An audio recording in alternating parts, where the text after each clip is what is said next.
আজিৰ অৰ্থবিজ্ঞানৰ ক্লাছটিলৈ আপোনালোক সকলোকে স্বাগতম জনাইছো। আজিৰ এই ক্লাছটিত আমি যোগান সম্পৰ্কে আলোচনা কৰিম। আমাৰ ইয়াৰ আগৰ যিটো ক্লাছ আছিলে সেই ক্লাছটোত আমি চাহিদাৰ বিষয়ে বা ডিমাণ্ডৰ বিষয়ে আমি আলোচনা কৰিছিলো। আজি যোগানৰ বিষয়ে আমি আলোচনা কৰিম। যোগান আৰু চাহিদা আমি এটা মুদ্ৰাৰ ইপিঠি সিপিঠি বুলি ক'ব পাৰো। বজাৰত বস্তু একোটাৰ দাম নিৰ্ধাৰণ কৰিবলৈ হলে অকল চাহিদাৰ দ্বাৰা আমি নিৰ্ধাৰণ কৰিব নোৱাৰো। বজাৰত সেই বস্তুটিৰ দাম নিৰ্ধাৰণ কৰিবলৈ হলে চাহিদাৰ লগতে বস্তুটোৰ যোগানৰ সম্পৰ্কেও আমি জানিব লাগিব। প্ৰথমে সেয়ে আমি যোগানৰ অৰ্থ জানো আহক। কোনো নিৰ্দিষ্ট দামত আৰু সময়ত বিক্ৰেতাই বস্তু এবিধৰ যিমান পৰিমাণ বিক্ৰীৰ কাৰণে আগবঢ়াই দিয়ে তাকে বস্তুটোৰ যোগান বুলি জনা যায়। অৰ্থাৎ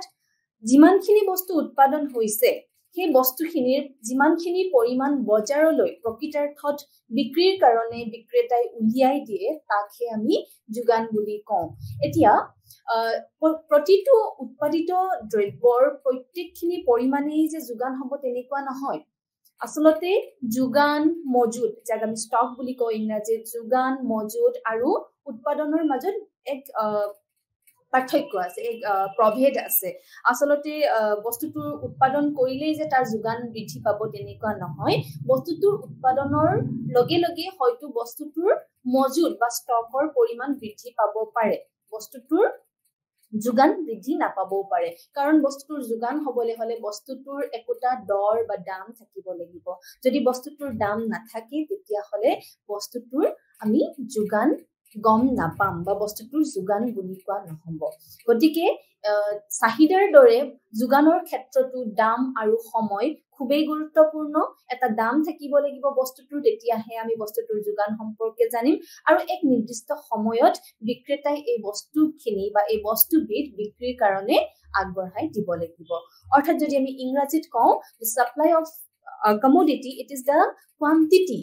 of the commodity which are actually offered for sale in the market. হেতু প্ৰকৃতাৰ্থত বিক্ৰীৰ কাৰণে বিক্ৰেতাই উলিয়াই দিব লাগিব। আৰু আমি কৈছোৱেই যে চাহিদাৰ দৰে যোগানৰ পৰিমাণো বস্তুবিধৰ দাম আৰু সময়ৰ ওপৰত নিৰ্ভৰ কৰে। এতিয়া যেতিয়া বস্তুটোৰ এটা উৎপাদন, যিটো উৎপাদন বৃদ্ধি পাইছে, আমি উৎপাদন বৃদ্ধি পালেই যে বস্তুটোৰ যোগান বৃদ্ধি পাব তেনেকুৱা নহয়। উৎপাদন বৃদ্ধি পালেও যোগান বৃদ্ধি নাপায়, মজুতহে বৃদ্ধি পাব পাৰে, অৰ্থাৎ ষ্টকহে বাঢ়িব পাৰে। আৰু মজুতৰ সমস্ত পৰিমাণ এক বিশেষ দামতহে বিক্ৰীৰ কাৰণে উলিয়াই দিয়া হয়, যাক আমি যোগান বুলি জানো। আৰু একমাত্ৰ দামতহে যোগানৰ পৰিমাণ মজুতৰ পৰিমাণৰ সমান হয়। আৰু তাতকৈ যদি কম দামত যদি বিক্ৰীৰ কাৰণে উলিয়াই আনো তেতিয়া মজুতৰ এক অংশ বিশেষে বিক্ৰেতাই বিক্ৰীৰ কাৰণে উলিয়াই দিয়ে। গোটেইখিনি বিক্ৰেতাই বিক্ৰীৰ কাৰণে উলিয়াই নিদিবও পাৰে। অৰ্থাৎ উৎপাদিত গোটেইখিনি দ্ৰব্য যদি দামটো নিমিলে তেতিয়াহলে বিক্ৰেতাই উৎপাদিত প্ৰত্যেকখিনি দ্ৰব্যৰ বা প্ৰত্যেকখিনি বস্তুৰ এক বিশেষ অংশহে তেওঁলোকে উলিয়াই দিব বজাৰলৈ বিক্ৰীৰ কাৰণে। গতিকে ইয়াতে আমি জানিব লাগিব যে দাম কিমান গুৰুত্বপূৰ্ণ যোগান জানিবৰ কাৰণে বা যোগান কিমান হৈছে জানিবৰ কাৰণে, লগতে সময়টো খুবেই গুৰুত্বপূৰ্ণ। যিদৰে দাম আৰু সময় অবিহনে চাহিদা অৰ্থহীন, আৰু ঠিক তেনেকে দাম আৰু সময়ৰ অবিহনে যোগানো অৰ্থহীন। এইবাৰ জানো আহক যোগান বিধি, যাক আমি ইংৰাজীত ল অফ ছাপ্লাই বুলি কওঁ। যেতিয়া আমি ল অফ ডিমাণ্ড বা চাহিদা বিধিৰ কথা যেতিয়া পঢ়িছিলো তেতিয়া আমি আলোচনা কৰিছিলো যে বস্তু একোটাৰ দ্ৰব্যৰ চাহিদা আৰু সেই বস্তুটোৰ দৰ, তাৰ মাজত এক পৰোক্ষ সম্পৰ্ক থাকে, অৰ্থাৎ এক বিপৰীতমুখী সম্পৰ্ক থাকে। অৰ্থাৎ যদি বস্তুটোৰ দাম বৃদ্ধি পাইছে তেতিয়াহলে তাৰ চাহিদা কমি যায়। আৰু ঠিক তাৰ ওলোটাটোৱেই হয় আমাৰ যোগানৰ ক্ষেত্ৰত। যোগানৰ ক্ষেত্ৰত বস্তুৰ দৰ আৰু বস্তুৰ যোগানৰ মাজত এক প্ৰত্যক্ষ সম্পৰ্ক থাকে। প্ৰত্যক্ষ মানে ডিৰেক্ট। অৰ্থাৎ যদি বস্তুটোৰ দাম বাঢ়িছে তেতিয়াহলে বস্তুটোৰ যোগানো বৃদ্ধি পাব। কাৰণ বস্তুটোৰ দাম বাঢ়িলে, যোগান বৃদ্ধি কৰিলে বিক্ৰেতাই লাভ অৰ্জন কৰিব পাৰে। ঠিক তেনেকে ইয়াতে দেখুৱাইছো যে যদি দৰ বৃদ্ধি হৈছে তেতিয়াহলে যোগানৰ পৰিমাণ বৃদ্ধি পাব, আৰু দৰ কম হলে যোগানৰ পৰিমাণো কম হ'ব। কাৰণ কম দৰত এগৰাকী বিক্ৰেতাই লাভৰ লাভ উপাৰ্জন বেছি কৰিব নোৱাৰে অৰ্থাৎ লাভ উপাৰ্জনৰ যেহেতুকে প্ৰত্যেকগৰাকী উৎপাদকৰে প্ৰত্যেক বিক্ৰেতাৰে মূল লক্ষ্য হৈছে লাভ অৰ্জন কৰা সৰ্বাধিক লাভ অৰ্জন কৰা গতিকে তেওঁলোকে যোগানৰ পৰিমাণ যেতিয়া বস্তুটোৰ দাম বৃদ্ধি পাব তেতিয়াহে বৃদ্ধি কৰিব নহলে বস্তুটোৰ দাম কম থাকিলে বা বস্তুটোৰ দাম কম হলে তেতিয়াহলে তেওঁলোকেও যোগানৰ পৰিমাণ কমাই দিব এতিয়া এনেকুৱা নহয় যে তেওঁলোকে উৎপাদন নকৰিব তেওঁলোকে উৎপাদন কৰিবও পাৰে আৰু মই কৈছো হেহে যে বস্তুটোৰ যিমানখিনি উৎপাদন হ'ব সেই গোটেইখিনি সাপ্লাই বা যোগান নহবও পাৰে তাৰ কিছু অংশ তেওঁলোকে মজুত অৰ্থাৎ ষ্টক হিচাপে তেওঁলোকে ৰাখিব পাৰে যদি বজাৰত বস্তুটোৰ দাম বৃদ্ধি হয় তেতিয়াহলে তেওঁলোকে ষ্টকৰ পৰা তেওঁলোকে মজুতৰ পৰা বাহিৰলৈ উলিয়াই দিব যোগান কৰি আৰু যদি বস্তুটোৰ দাম কম হয় তেওঁলোকে বিচৰা ধৰণে বস্তুটোৰ দাম যদি তেওঁলোকে নাপায় তেতিয়াহলে তেওঁলোকে এক অংশ বিশেষ তেওঁলোকৰ মজুতৰ পৰা যোগান হিচাপে তেওঁলোকে বজাৰলৈ উলিয়াই দিব গতিকে ল অফ সাপ্লাইৰ পৰা আমি গম পালো বা যোগান বিধিৰ পৰা আমি গম পালো যে বস্তু একোটাৰ দৰ আৰু বস্তুটোৰ যোগানৰ পৰিমাণৰ মাজত এক প্ৰত্যক্ষ সম্পৰ্ক থাকে এইবাৰ আহিছো যোগান অনুসূচী আৰু যোগান ৰেখা যাক আমি ইংৰাজীত সাপ্লাই শিডিউল আৰু সাপ্লাই কাৰ্ভ বুলি জানো চাহিদা অনুসূচী আৰু চাহিদা ৰেখা যেনে ধৰণে আমি আলোচনা কৰিছিলো ঠিক তেনেকুৱাকৈ যোগান অনুসূচী আৰু যোগান ৰেখাও আমি আলোচনা কৰি যোগান অনুসূচী যেতিয়া আমি তালিকাবদ্ধভাৱে বস্তুটোৰ দৰ আৰু বস্তুটোৰ যোগানৰ মাজত থকা প্ৰত্যক্ষ সম্পৰ্কক আমি উপস্থাপন কৰো তাক আমি যোগান অনুসূচী অৰ্থাৎ সাপ্লাই শিডিউল বুলি পেলাই আমি জানো আৰু যেতিয়া ৰেখাৰ সহায়ত চিত্ৰৰ সহায়ত যেতিয়া আমি যোগান বিধিক আমি উপস্থাপন কৰো তাক আমি যোগান ৰেখা বা সাপ্লাই কাৰ্ভ বুলি জানো এতিয়া ইয়াতে মই উদাহৰণ হিচাপে মই দি দিছো দুটা ডায়াগ্ৰাম মই ইয়াত দি দিছো প্ৰথম ডায়াগ্ৰামটো হৈছে প্ৰথম চিত্ৰটো হৈছে সাপ্লাই শিডিউলৰ অৰ্থাৎ যোগান অনুসূচীৰ ইয়াত আমি এখন তালিকা দেখা পাইছো যত একপিনে দৰ প্ৰত্যেকটো বস্তুৰ দৰ দিয়া আছে আৰু আনপিনে বস্তুটোৰ যোগান দিয়া আছে প্ৰত্যেক মাহত কিমানখিনি বস্তুৰ যোগান হৈছে এয়া আমি এক তালিকাৰ সহায়ত উপস্থাপন কৰিছো গতিকে এয়া হৈছে সাপ্লাই শিডিউল বা যোগান অনুসূচী আৰু আনটো ডায়াগ্ৰামত আমাৰ খুহাতে যেটো আমাৰ চিত্ৰ আছে এই চিত্ৰটোত আমি যোগান ৰেখাডাল দেখুৱাইছো ইয়াত দেখিছো বস্তুটোৰ দৰ আমি y অক্ষত উপস্থাপন কৰিছো আৰু বস্তুটোৰ যোগানৰ পৰিমাণ আমি x অক্ষত আমি ৰাখিছো আৰু ইয়াতে দেখিছো যে যেতিয়া বস্তুটোৰ দৰ বৃদ্ধি পাইছে অৰ্থাৎ y এক্সিছত y অক্ষত ক্ৰমান্বয়ে যেতিয়া বস্তুৰ দৰ বৃদ্ধি পাই গৈ আছে ঠিক তেনেকে x অক্ষত তাৰ লগে লগে x অক্ষত তাৰ পৰিমাণো অৰ্থাৎ যোগানৰ পৰিমাণো ক্ৰমান্বয়ে বৃদ্ধি পাইছে আৰু এই যেটো সম্পৰ্ক দৰ আৰু যোগানৰ বস্তুৰ পৰিমাণৰ যোগানৰ পৰিমাণৰ যে সম্পৰ্ক তাক যদি আমি বিন্দুৰ সহায়ত উপস্থাপন কৰো আৰু সেই বিন্দুবিলাক যদি আমি লগ কৰি দিও তেতিয়াহলে আমি যোগান ৰেখাডাল পাম যিডাল ঊৰ্ধ্বমুখী যিডাল ওপৰলৈ উঠি গৈছে যেটো আমাৰ চাহিদা ৰেখাৰ ক্ষেত্ৰত তললৈ হেলনীয়া আছিলে ইয়াতে যোগান ৰেখাডাল ঊৰ্ধ্বমুখী অৰ্থাৎ ই ওপৰলৈ উঠি গৈছে বাও পিনৰ পৰা সোঁ পিনলৈ ই দৰ আৰু বস্তুটোৰ যোগানৰ পৰিমাণৰ মাজৰ প্ৰত্যক্ষ সম্পৰ্ক দেখুৱাইছে এইবাৰ যোগানৰ নিৰ্ণায়ক অৰ্থাৎ ডিটাৰমিনেন্টস অফ সাপ্লাই বিষয়ে আলোচনা কৰিম যেনেকে চাহিদাৰো নিৰ্ণায়ক আছিলে চাহিদা নিৰ্ধাৰণ কৰাৰ কিছুমান উপাদান আছিলে ঠিক তেনেকুৱাকৈ যোগানৰো কিছুমান নিৰ্ণায়ক আছে বা যোগানৰো কিছুমান নিৰ্ধাৰণ কৰা উপাদান আছে সেই উপাদানবিলাকনো কি আমি আলোচনা কৰিম প্ৰথমে যোগান ধৰা দ্ৰব্যৰ দাম প্ৰথমটো হৈছে আমি যিটো বস্তুৰ বিষয়ে আলোচনা কৰিম বা যিটো বস্তুৰ আমি যোগানৰ কথা আমি আলোচনা কৰি আছো সেই বস্তুটোৰ দামৰ লগত যোগান কিমান ধৰিম তাৰ এক সম্পৰ্ক আছে যেটো আমি অলপতে আমি আলোচনা কৰিছো যে বস্তুটোৰ দাম আৰু বস্তুটোৰ যোগানৰ মাজত এক প্ৰত্যক্ষ সম্পৰ্ক থাকে A direct relationship exists between the price of the commodity and its quantity supplied. গতিকে বস্তুটোৰ দাম খুবেই গুৰুত্বপূৰ্ণ বস্তুটোৰ যোগান নিৰ্ণয় কৰিবৰ কাৰণে ঠিক তেনেকুৱাকৈ উৎপাদনৰ উপাদানবিলাকৰ দাম আৰু উৎপাদন ব্যয় আসলতে উৎপাদনৰ দামেই হৈছে উৎপাদন ব্যয় কাৰণ উৎপাদন কৰিবৰ কাৰণে আমি যিবিলাক উপাদান ব্যৱহাৰ কৰো সেই উপাদানবিলাকৰ দামবিলাকে এগৰাকী উৎপাদকৰ কাৰণে পিছত উৎপাদন ব্যয় হৈ যায় গতিকে উৎপাদনৰ দাম বা উৎপাদন ব্যয়ৰ লগতো যোগানৰ সম্পৰ্ক আছে যদি উৎপাদনৰ দাম বাঢ়ি যায় তেতিয়া উৎপাদন ব্যয় বৃদ্ধি পাব আৰু উৎপাদন ব্যয় বৃদ্ধি পালে যোগানৰ পৰিমাণ কমি আহিব গতিকে যোগান কিমান হ'ব সেয়া নিৰ্ণয় কৰিবৰ কাৰণে উৎপাদন ব্যয় কিমান হৈছে বা উৎপাদনসমূহৰ দৰ কিমান, দাম কিমান সেয়াও জনাটো উচিত। ঠিক তেনেকৈ আন বাকীবিলাক দ্ৰব্যৰ দামেও যোগান নিৰ্ণয় কৰাত সহায় কৰে। যদি আন দ্ৰব্যবিলাকৰ দাম বৃদ্ধি পাইছে তেতিয়াহ'লে যিটো বস্তুৰ আমি যোগানৰ বিষয়ে আলোচনা কৰি আহিছো বা আলোচনা কৰি আছো সেই বস্তুবিধৰ যোগানৰ পৰিমাণ কমি আহিব। আৰু আনহাতে আন দ্ৰব্যবিলাকৰ যদি দৰ কমি আহে বা দাম যদি কমি যায় তেতিয়াহ'লে যিটো বস্তুৰ যোগানৰ কথা আমি আলোচনা কৰি আছো সেই আলোচিত দ্ৰব্যটোৰ যোগানৰ পৰিমাণ বৃদ্ধি পাব। কাৰণ যদি আন দ্ৰব্যসমূহৰ দাম যদি বৃদ্ধি হয় তেতিয়াহ'লে বিক্ৰেতাই সেই দ্ৰব্যসমূহ উৎপাদন কৰি আৰু বজাৰত যোগান ধৰি বিক্ৰী কৰি তেওঁলোকে বেছি বা অধিক লাভ উপাৰ্জন কৰিব পাৰে। আৰু যিটো বস্তুৰ বিষয়ে আমি আলোচনা কৰি আছো সেই বস্তুটো আপেক্ষিকভাৱে আন বস্তুবিলাকৰ তুলনাত তাৰ দামটো কমি আহিব। তাৰ দামটো কমি আহিলে বিক্ৰেতাগৰাকীৰ কাৰণে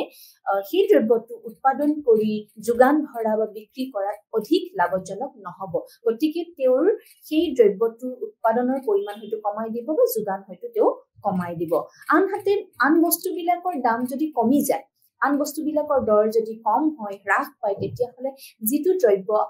বিষয়ে আমি আলোচনা কৰি আছো বা আলোচিত দ্ৰব্যটোৰ যোগান বৃদ্ধি পাব। কাৰণ আন দ্ৰব্যসমূহ উৎপাদন কৰি যোগান ধৰি বিক্ৰী কৰি বিক্ৰেতাই বেছি লাভ উপাৰ্জন কৰিব নোৱাৰিব। আনহাতে তেওঁলোকে যদি আলোচিত দ্ৰব্যটো বেছিকে উৎপাদন কৰি বেছিকে যোগান ধৰি বেছিকে বিক্ৰী কৰে তেতিয়াহ'লে হয়তো তেওঁলোকে অধিক লাভ উপাৰ্জন কৰিব পাৰিব। আৰু আমি জানো যে এগৰাকী উৎপাদকৰ বা এগৰাকী বিক্ৰেতাৰ মূল লক্ষ্যই আচলতে লাভ উপাৰ্জন। ঠিক তেনেকুৱাকে প্ৰযুক্তিৰ অৱস্থা, ষ্টেট অফ টেকনলজিও হৈছে আন এক নিৰ্ণায়ক যোগানৰ। যদি প্ৰযুক্তিৰ অৱস্থা ভাল হয়, মানে যদি বাঢ়ি যায়, প্ৰযুক্তিৰ অৱস্থা যদি আগতকৈ যদি বেছি ভাল হৈ যায়, উন্নত হয় তেতিয়াহ'লে কষ্ট যিটো হয় বা ব্যয়, উৎপাদন ব্যয়টো কমি আহিব। উৎপাদন ব্যয় কমিলে তেওঁলোকে বেছিকে উৎপাদন কৰিব পাৰিব আৰু বেছি যোগান ধৰিব পাৰিব। ঠিক তেনেকুৱাকে প্ৰযুক্তিৰ অৱস্থা যদি বেয়া হয় তেতিয়াহ'লে যোগানৰ পৰিমাণো কমি যাব। ঠিক তেনেকুৱাকে মই কৈছো যে উৎপাদকৰ লক্ষ্য এক নিৰ্ণায়ক হ'ব পাৰে আৰু মূলত এগৰাকী উৎপাদকৰ লক্ষ্য আচলতে লাভ উপাৰ্জনেই হয়। গতিকে তেওঁলোকে বেছি লাভ উপাৰ্জন কৰিবৰ কাৰণে সেইবিলাক দ্ৰব্য তেওঁলোকে যোগান ধৰিব বা সেইবিলাক দ্ৰব্য তেওঁলোকে বেছিকৈ উৎপাদন কৰিব বিচাৰিব যিবিলাক দ্ৰব্যৰ পৰা তেওঁলোকে অধিক লাভ তেওঁলোকে পাব পাৰে, যিবিলাক দ্ৰব্যৰ দাম বেছি হয়। গতিকে উৎপাদকৰ লক্ষ্য এক নিৰ্ণায়ক যোগান। কেতিয়াবা হয়তো উৎপাদকগৰাকীৰ এনেকুৱা নহয়, কিছুমান ব্যতিক্ৰমো থাকিব পাৰে। কিছুমান উৎপাদকে হয়তো লাভ উপাৰ্জনৰ অৰ্থে তেওঁলোকে উৎপাদন নকৰিবও পাৰে, তেওঁলোকে বস্তু বিক্ৰী নকৰিবও পাৰে, সমাজৰ হিতৰ কাৰণেও হ'ব পাৰে, তেনেকুৱা বহুত সমাজ সেৱক থাকিব পাৰে। গতিকে তেনেধৰণৰ ক্ষেত্ৰত যদি তেওঁলোকৰ লক্ষ্য লাভ উপাৰ্জনৰ কাৰণে নহয় তেতিয়াহ'লে তেওঁলোকে কিমান যোগান ধৰিব সেইটো তেওঁলোকে নিৰ্ধাৰণ কৰি ল'ব পাৰে। আৰু আন কিছুমান উপাদান আছে যেনেকি ধৰক চৰকাৰী আঁচনিৰ যদি পৰিৱৰ্তন হয় সেই অনুপাতে যোগানৰ পৰিৱৰ্তন হ'ব পাৰে। যুদ্ধৰ যদি ভয় থাকে, যুদ্ধ যদি চলি থাকে তেতিয়াহ'লেও যোগানৰ পৰিমাণ কমি যাব পাৰে। ঠিক তেনেকুৱাকে বতৰৰ যদি পৰিস্থিতি অপ্ৰত্যাশিতভাৱে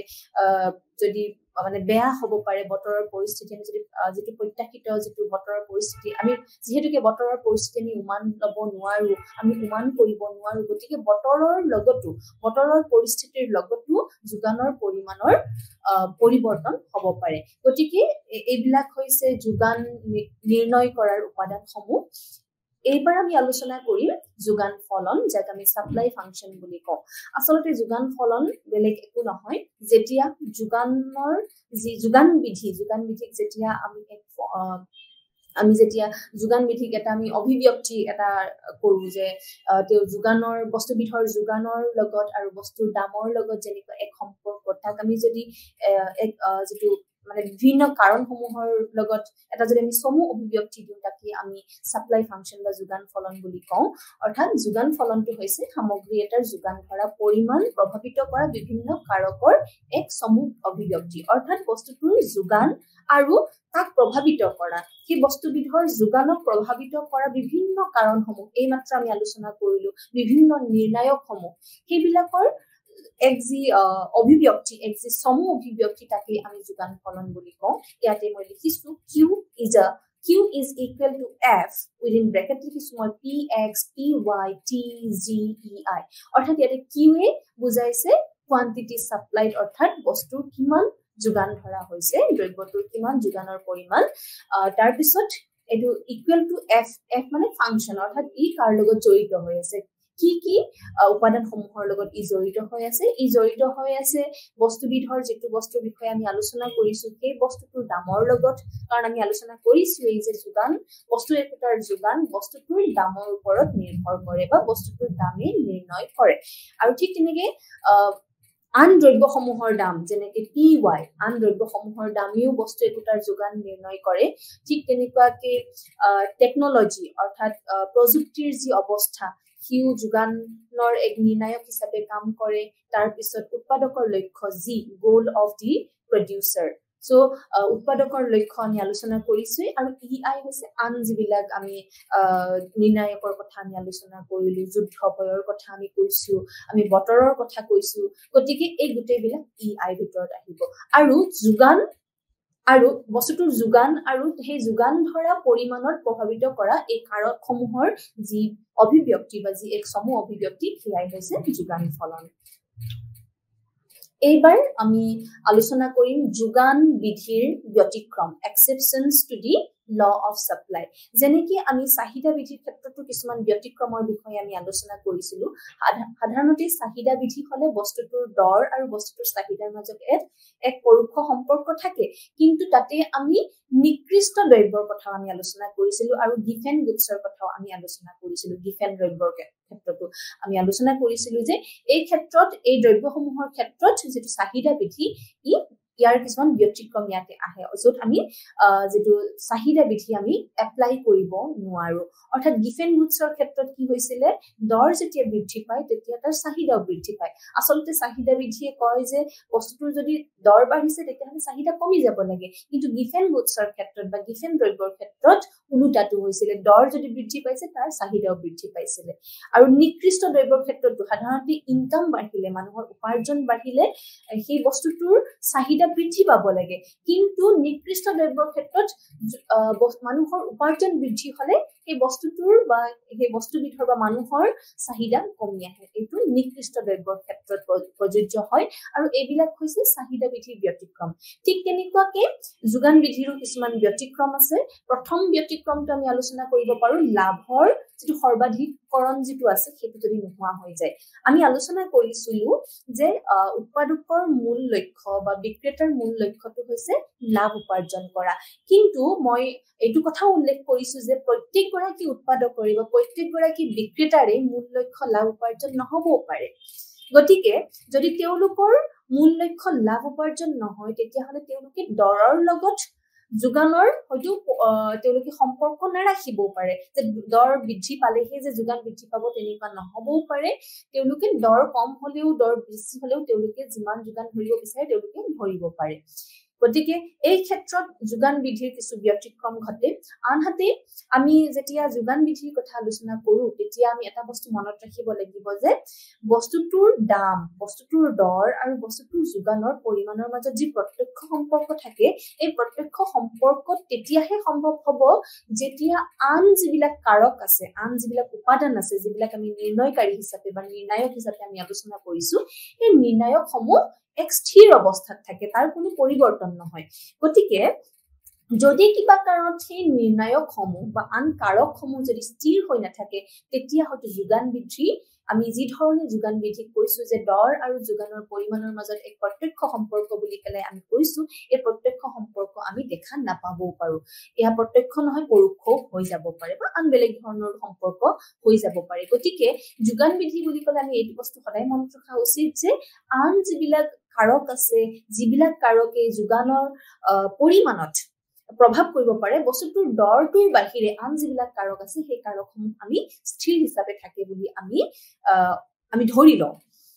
আমাৰ এটো অভিধাৰণা আজাক আমি assumptions বুলি কওঁ গতিকে এই assumptions বিলাক যদি নোহোৱা হৈ যায় আমি যদি স্থিৰ হৈ থকা যেটো অভিধাৰণা আছে এটো যদি আমি নাইকিয়া কৰি দিও তেতিয়া হলে কিন্তু যোগান বিধিৰ কিছু ব্যতিক্ৰম ঘটিব পাৰে অৰ্থাৎ যোগান বিধি এই ক্ষেত্ৰত এপ্লিকেবল বা প্ৰযোজ্য নহব পাৰে যি ধৰণে আমি যোগান বিধিত জানো এক প্ৰত্যক্ষ সম্পৰ্ক দৰ আৰু বস্তুটোৰ যোগানৰ পৰিমাণৰ মাজত হেয়া আমি নাপাবও পাৰো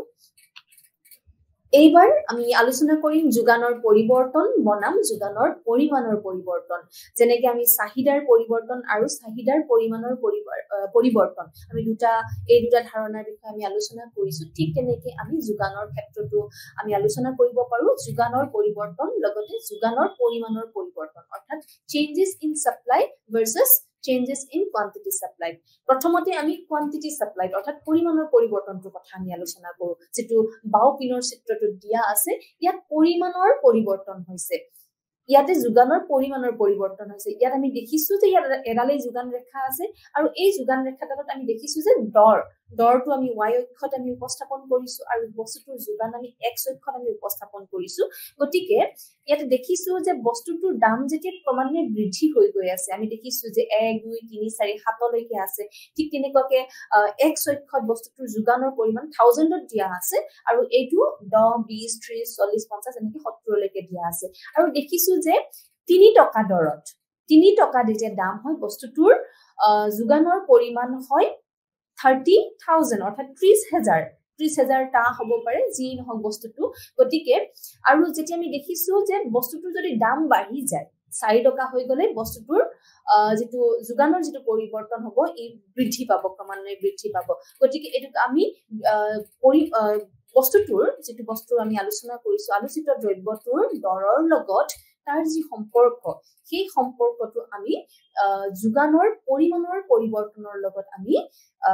সম্পৰ্কিত কৰিব পাৰো যেনে ধৰণে ইয়াতে দেখিছো যে বস্তুটোৰ দাম বাঢ়িলে যোগানৰ পৰিমাণ বৃদ্ধি পায় আৰু বস্তুটোৰ দাম কমিলে যোগানৰ পৰিমাণ ক্ৰমান্বয়ে কমি আহে এতে পৰিমাণ কমিছে আৰু ই বস্তুটোৰ আলোচিত দ্ৰব্যটোৰ দৰৰ লগত ই জড়িত হৈ আছে ইয়াত আমি আন উপাদানসমূহ বা আন কাৰকসমূহ আমি স্থিৰ হৈ আছে বুলি আমি ইয়াতে অভিধাৰণা কৰি লৈছো আমি এজিউম কৰি লৈছো গতিকে আন যিবিলাক কাৰক আছে সেই কাৰকসমূহে ইয়াতে কোনো ধৰণৰ প্ৰভাৱ পেলোৱা নাই বুলি আমি ধৰি লৈছো আৰু যেতিয়া আমি আন কাৰকসমূহক স্থিৰ বুলি ধৰি লম প্ৰভাৱ নাই কৰা বুলি ধৰি লম তেতিয়া হলে আমি চাহিদা ক্ষমা কৰিব যোগান বস্তুটোৰ যোগান আৰু বস্তুটোৰ দৰৰ মাজত সম্পৰ্কটো আমি প্ৰত্যক্ষভাৱে আমি ইয়াতে উপস্থাপন কৰিব পাৰো গতিকে ইয়াতে বস্তুটোৰ যোগানৰ পৰিমাণ কম বা বেছি হ'ব পাৰে আৰু ই সম্পৰ্কিত হৈ থাকিব বস্তুটোৰ দৰৰ লগত আৰু ই প্ৰত্যক্ষভাৱে সম্পৰ্কিত হৈ থাকিব অৰ্থাৎ দাম যদি বাঢ়ি যায় তেতিয়া হলে যোগানৰ পৰিমাণ বাঢ়ি যাব আৰু যদি দাম কমি যায় তেতিয়া হলে যোগানৰ পৰিমাণ কমি যাব এয়া হৈছে যোগানৰ পৰিমাণৰ পৰিৱৰ্তন গতিকে এই পৰিৱৰ্তন এয়া পৰিমাণৰ পৰিৱৰ্তন যোগানৰ পৰিমাণৰ পৰিৱৰ্তন আমি তেতিয়া দেখিবলৈ পাম যেতিয়া বস্তুটোৰ যেটো বস্তুৰ বিষয়ে আমি আলোচনা কৰিছো বা আলোচিত দ্ৰব্যটোৰ নিজা দামটো যেতিয়া পৰিৱৰ্তিত হ'ব অৰ্থাৎ কেতিয়াবা বাঢ়িব পাৰে কেতিয়াবা কমিব পাৰে আৰু এই দাম বৃদ্ধি আৰু কম হোৱাৰ লগত বা হ্ৰাস হোৱাৰ লগত বস্তুটোৰ যোগান আমি প্ৰত্যক্ষভাৱে আমি দেখাব পাৰো এয়া হৈছে যোগানৰ পৰিমাণৰ পৰিৱৰ্তন আন চিত্ৰটো যেটো হুপিনৰ চিত্ৰ আছে এইটোত আমি যোগানৰ পৰিৱৰ্তন দেখুৱাইছো ইয়াত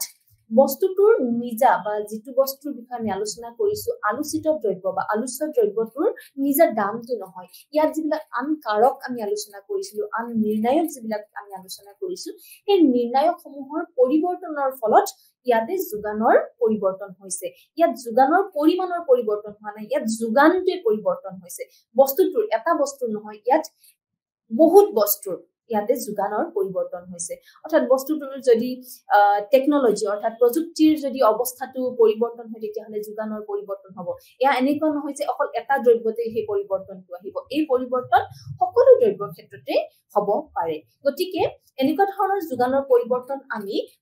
আলোচিত দ্ৰব্যটোৰ নিজা দৰৰ বাহিৰে আন কাৰকসমূহৰ পৰিৱৰ্তনৰ ফলত আমি দেখিবলৈ পাওঁ, যাক আমি যোগানৰ পৰিৱৰ্তন বুলি পেলাই কওঁ। গতিকে মনত ৰাখিব লাগিব যোগানৰ পৰিমাণৰ পৰিৱৰ্তন আৰু যোগানৰ পৰিৱৰ্তন দুটা বেলেগ বস্তু। পৰিমাণৰ পৰিৱৰ্তনটো হ'ব, অৰ্থাৎ যোগানৰ পৰিমাণৰ পৰিৱৰ্তনটো হ'ব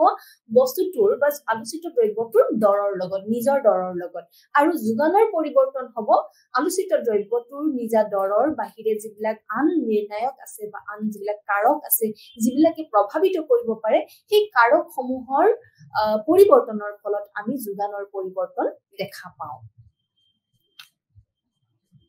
যোগান ৰেখাৰ স্থানান্তৰণ। আমি যোগান পৰিৱৰ্তন, ইয়াতে পৰিমাণৰ কথা নাহে, যোগান পৰিৱৰ্তনৰ কথা যেটো আমি আলোচনা কৰিছো, মই আকৌ দেখুৱাই দিছো। ইয়াতে দেখিছো যে আমি যোগানৰ পৰিৱৰ্তন, ইয়াতে আমি তিনিটা যোগান ৰেখা দেখিছো। ইয়াতে অৰ্থাৎ যোগান ৰেখা কেইডাল কি হৈছে, স্থানান্তৰণ হৈছে। গতিকে এই যোগান ৰেখাৰ স্থানান্তৰণ কিয় হয়, কিহৰ কাৰণে যোগান ৰেখাৰ স্থানান্তৰণ হ'ব পাৰে,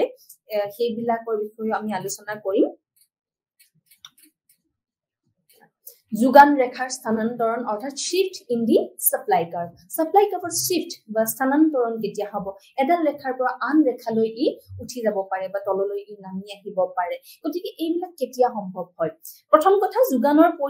পৰিমাণৰ পৰিৱৰ্তন হয় বস্তুটোৰ নিজৰ দামৰ লগত। এতিয়া স্থানান্তৰণ কেতিয়া হ'ব, স্থানান্তৰণ হ'ব পাৰে অন্যান্য সামগ্ৰীৰ মূল্যৰ পৰিৱৰ্তন। যদি আন দ্ৰব্যবিলাকৰ, আন যিবিলাক বজাৰত উপলব্ধ দ্ৰব্য আছে, এই দ্ৰব্যবিলাকৰ যদি মূল্যৰ বা দামৰ যদি পৰিৱৰ্তন হয়, তেতিয়াহ'লে যোগান ৰেখাৰ স্থানান্তৰণ হ'ব পাৰে। যেনেকে ধৰক আন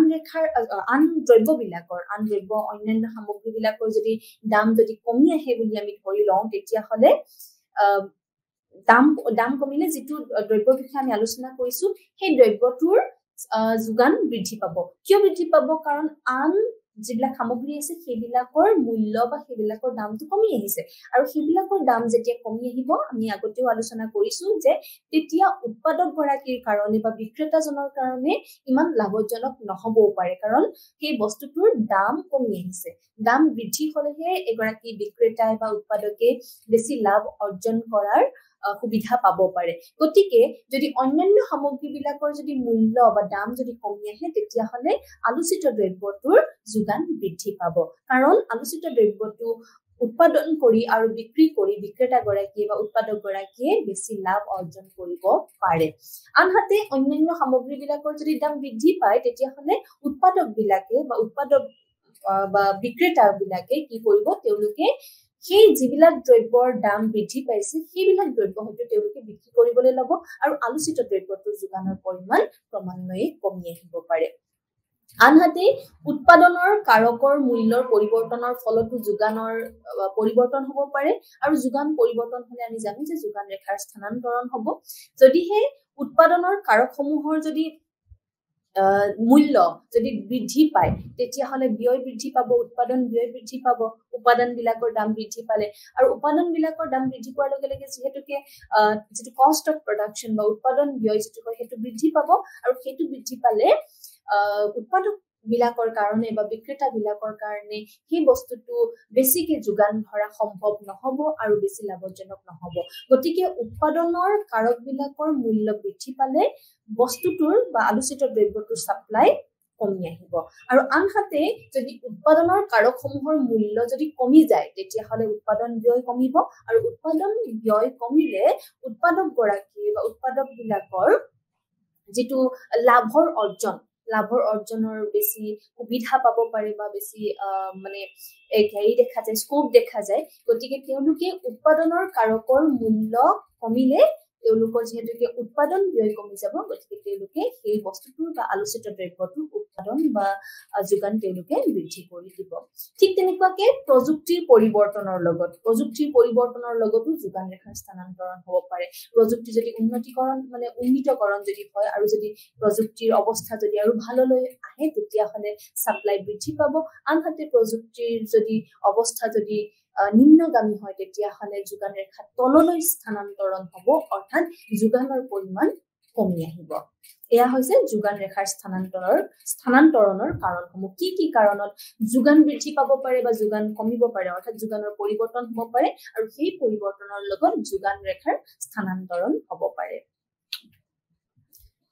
এইবাৰ আমি আলোচনা কৰিম যোগানৰ দৰ স্থিতিস্থাপকতা। যোগানৰ দৰ স্থিতিস্থাপকতা যিদৰে আমি সাপ্লাইৰ দৰ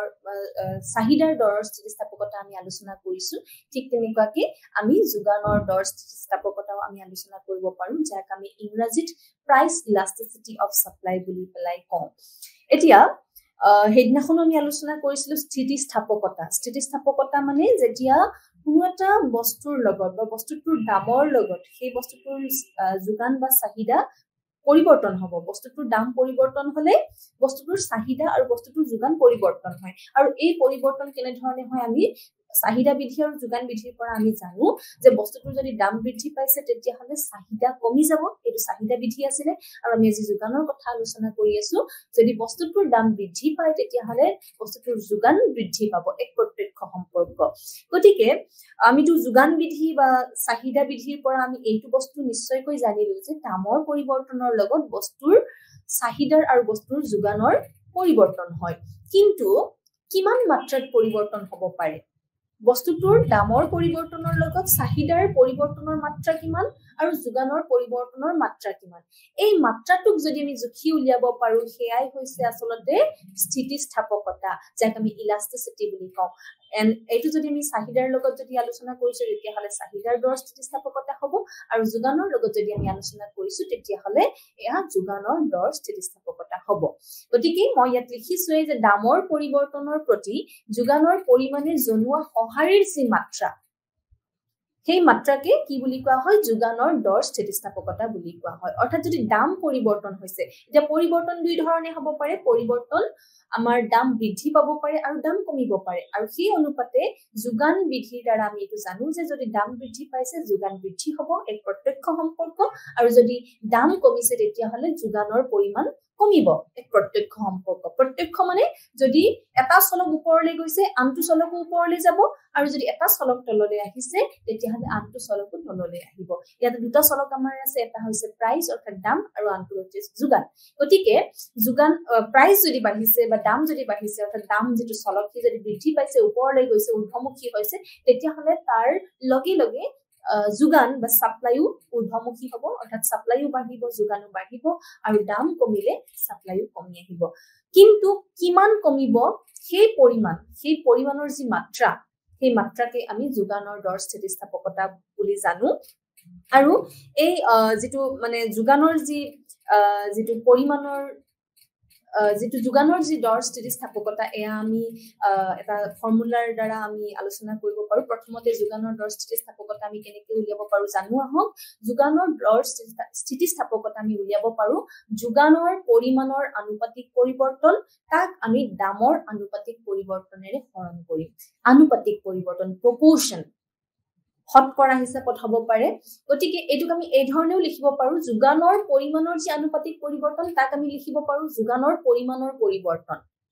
কিমান পৰিৱৰ্তন হৈছে আৰু মূল যোগানৰ পৰিৱৰ্তন কিমান আছিলে। এতিয়া যোগানৰ পৰিমাণৰ পৰিৱৰ্তন, যাক আমি